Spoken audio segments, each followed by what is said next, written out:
tinuring na nakatataas ang kabita-bitagan na ginamit hanggang makamit ang kasarilan.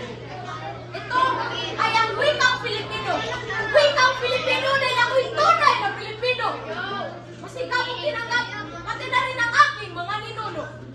Nilapat, sinulat, ang ginamit ng mga propagandista at mga ilustrado na tunay na napakita ng pag-aklas para sa pagbabago.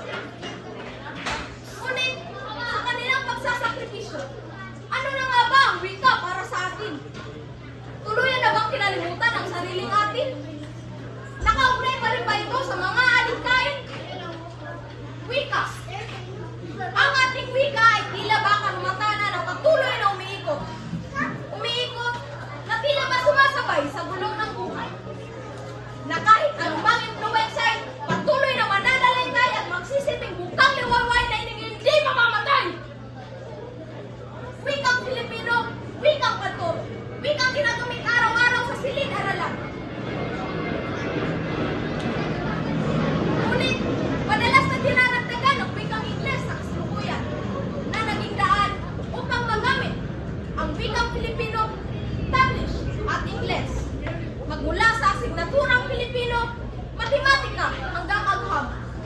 Subalit, hindi ito ang dahilan para mawala sa isipan ng mga estudyante sa paaralan ang kalagahan ng wikang Filipino sa pagunlad ng kultura ng bayan. Wika, maaaring sa pamalaan at kalakalan, maaaring ganito rin ang kalagayan. Na sa normal na pamumuhay, wikang Filipino o wikang banyaga ang ginagamit upang magkaintindihan. Wikang opisyal, wikang ginagamit sa pamahalaan, institusyong mga nabuo sa pagpapalitan.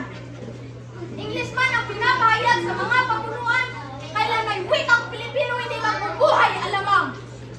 Kalagahan ng wikang Filipino sana'y tulak ng bibig lamang. Dahil sa anumang larangan, hindi malilimutan ang kasaysayan, ang kultura at kasaysayan. Pumasok pa ng mga salitang banyaga huwag nating hayaang lumisan.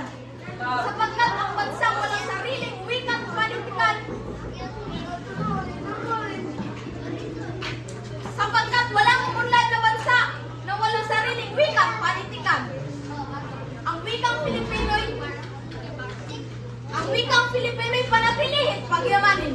Ang wikang Filipino ang dahilan kung bakit naguklod ang ating diwa at damdamin.